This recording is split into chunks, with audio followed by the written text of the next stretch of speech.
Marc Andreessen, founder dari visi yang terkenal Andreessen Horowitz, baru-baru ini muncul di podcast Joe Rogan dan mengemukakan klaim kontroversial mengenai debanking.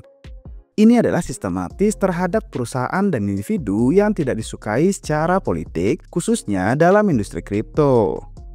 Ia menyalahkan CFPB atau Consumer Financial Protection Bureau, di mana itu adalah sebuah lembaga yang sebagian besar dibentuk oleh Elizabeth Warren sebagai penyebab dibalik debanking startup kripto. Namun, banyak kritikus yang juga membantah, menyatakan bahwa debanking tersebut tidak terjadi dan CFPB sebenarnya berfokus pada penghentian praktik debanking. Oke, jadi di banking itu bayangkan aja, kalian terlibat dalam industri kripto dan kalian di-ban dari bank. Kalian otomatis tidak mempunyai akun pribadi di dalam bank ataupun akun perusahaan. Sulit juga kan nih? Apa emang sebenci itu ya pemerintah dan juga bankir hingga melakukan pembatasan ini?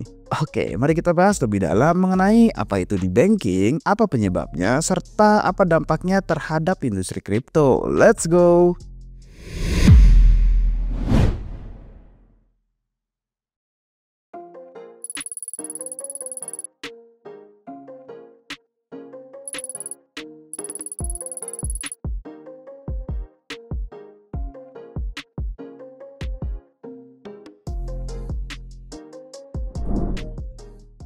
Apa itu debanking? Debanking adalah fenomena yang semakin sering dibicarakan di Amerika Serikat, terutama dalam konteks industri kripto. Dalam beberapa tahun terakhir, banyak bank dan lembaga keuangan yang mulai melakukan debanking terhadap pelanggan yang terlibat dalam kripto karena dianggap beresiko. Tapi itu tidak hanya berlaku di pelanggan industri kripto saja, melainkan bisa dengan pelanggan yang menjalankan bisnis yang dianggap beresiko tinggi juga. Debanking adalah praktik di mana lembaga keuangan seperti bank memutuskan untuk menghentikan layanan kepada pelanggan tertentu. Ini bisa berarti penutupan rekening atau penolakan untuk membuka rekening baru. Nah, dalam konteks kripto, debanking seringkali terjadi karena kekhawatiran akan risiko yang terkait dengan transaksi digital dan ketidakpastian regulasi. Banyak orang terutama di kalangan kiri atau demokrat mungkin tidak memahami kekhawatiran yang diungkapkan oleh industri kripto dan pihak kanan. Marc Andreessen mengklaim bahwa debanking mengakibatkan hilangnya akses ke layanan perbankan bagi individu ataupun perusahaan. Entah itu karena tidak disukai secara politik terhadap industri tertentu maupun pandangan politik yang berbeda. Nah, Andreessen menuduh Consumer Financial Protection Bureau atau CFPB dan lembaga federal lainnya sebagai penyebab praktik debanking ini. Ia mencatat bahwa banyak pengusaha kripto telah mengalami debanking dalam 4 tahun terakhir, termasuk para founder perusahaan yang ada di dalam portofolio Andreessen Horowitz. Ia juga mengingatkan bahwa selama pemerintahan Obama, bisnis yang tidak disukai seperti ganja dan industri dewasa juga mengalami hal serupa melalui kebijakan Operation Choke Point. Bahkan Elon Musk pun sempat nge-tweet juga tentang CFPB, di mana ia menyuarakan hapus saja CFPB. Nah, dalam podcastnya, Andreessen menyebutkan bahwa ada sekitar 30 founder startup kripto dalam portofolio Andreessen Horowitz telah di-debanking. Ia juga menyoroti bahwa individu bisa di-debanking hanya karena memiliki pandangan politik yang dianggap salah atau mengatakan hal-hal yang tidak dapat diterima. Oke, ini dia klaim utama dari Marc Andreessen. Pertama, debanking kehilangan akses ke layanan perbankan karena tidak disukai industrinya oleh politik dan pandangan politik yang berbeda. Yang kedua, CFPB dituduh berperan dalam praktik debanking ini. Yang ketiga, praktik debanking terjadi pada pengusaha kripto dan juga fintech di bawah pemerintahan Joe Biden. Yang keempat, korban debanking termasuk founder perusahaan kripto dan juga fintech serta bisnis yang tidak disukai secara politik. Oke, apa itu CFPB dan apa tindakannya? Bureau Perlindungan Keuangan Konsumen atau CFPB adalah lembaga independen yang didirikan pada tahun 2011 setelah krisis keuangan dengan mandat untuk mengawasi berbagai lembaga keuangan termasuk bank dan juga fintech. CFPB memiliki kekuasaan untuk membuat aturan, menegakkan hukum, dan menangani praktik-praktik yang dianggap tidak adil ataupun menipu. Tetapi sering menjadi sasaran kritik dari kalangan konservatif karena dianggap tidak dapat dimintai pertanggungjawaban. CFPB memiliki regulasi yang melarang diskriminasi dalam akses perbankan, termasuk istilah pengusaha kripto atau konservatif tidak termasuk dalam kelas terlindungi menurut dari hukum. Direktur CFPB, Rohit Chopra, telah menyuarakan penentangannya terhadap deplatforming yang bermotivasi politik untuk platform pembayaran besar, tetapi lembaga ini belum mengambil tindakan yaitu terkait di banking. Nah, CFPB baru-baru ini mengeluarkan aturan yang akan memperluas pengawasan terhadap aplikasi pembayaran digital seperti PayPal dan juga Cash App, di mana mereka mengharuskan memberikan penjelasan transparan tentang penutupan akun. Namun, aturan ini tidak berlaku untuk bank dan tidak menyelesaikan masalah di banking yang lebih luas yang terkait dengan regulator bank yang menargetkan industri tertentu. CFPB tampaknya belum menunjukkan kemauan untuk menindak praktik di banking sistematis yang mungkin terjadi pada industri kripto. Kritik dari oposisi mengenai klaim dari Andreessen. Beberapa libertarian kiri merasa terganggu dengan komentar Mark Andreessen mengenai di banking tadi. Mereka menganggap bahwa ia menggunakan isu tersebut untuk kepentingan pribadinya, terutama dalam mendukung kripto dan juga fintech. Tapi sambil mengabaikan korban di banking yang lebih valid, seperti individu Palestina yang dikeluarkan dari GoFundMe.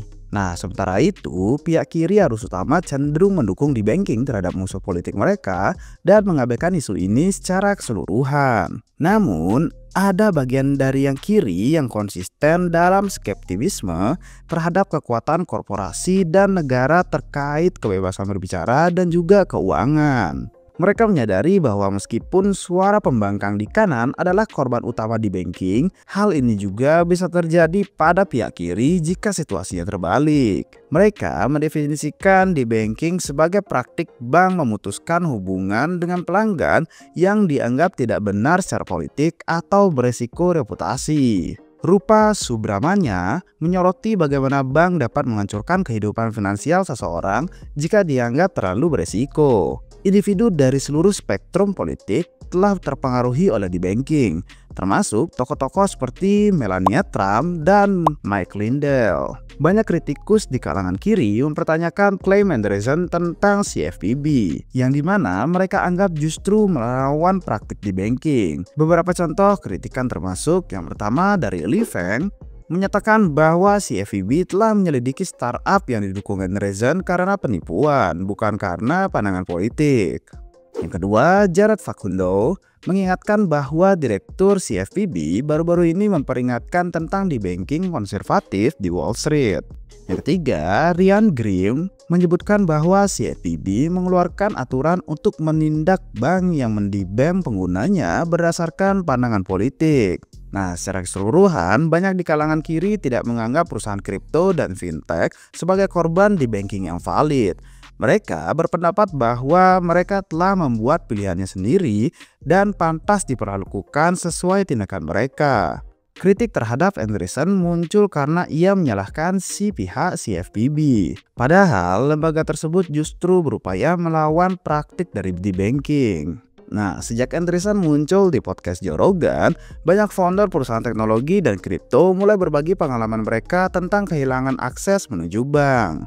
Nah, sebab itu muncullah harapan di industri kripto bahwa serangan regulator terhadap ruang kripto akan semakin berkurang. Oke, yang jadi pertanyaannya sekarang, siapa yang benar? Andreessen atau para kritikusnya? Apakah CFPB benar bersalah dalam hal ini? Oke, bagaimana dengan penegakan utama dari CFPB? Nick Carter menyebutkan tidak menemukan penyelesaian spesifik dari CFPB terkait di banking. Namun, terdapat beberapa kasus yang relevan. Yang pertama, kasus Citigroup tahun 2023. Citigroup didenda 25,9 juta dolar karena mendiskriminasi orang Armenia Amerika dalam aplikasi kartu kredit, yang dimana dianggap terkait dengan tingginya tingkat penipuan di komunitas tersebut. Yang kedua, kasus Townstone Finansial pada tahun 2020, di mana Town Stone didenda sebesar 105.000 dolar dijatuhkan kepada Town Stone Finansial karena mencegah pelamar Afrika Amerika dalam pemasaran hipotek mereka. Nah, dari analisis 50 penyelesaian kasus CFPB yang terbaru, tidak ada yang mencakup penghilangan akses ke layanan perbankan secara sewenang-wenang. Penyelesaian tersebut lebih banyak berkaitan dengan pelanggaran UDAP, pinjaman yang adil, laporan kredit, dan praktik overdraft ilegal. Apakah Operation Choke Point 2.0 adalah upaya Amerika Serikat membunuh industri kripto? Operation Choke Point 2.0 adalah lanjutan dari inisiatif yang diluncurkan pada era pemerintahan Obama, di mana ini bertujuan untuk membatasi akses keuangan bagi industri yang dianggap kontroversial seperti pinjaman payday dan juga bisnis kripto.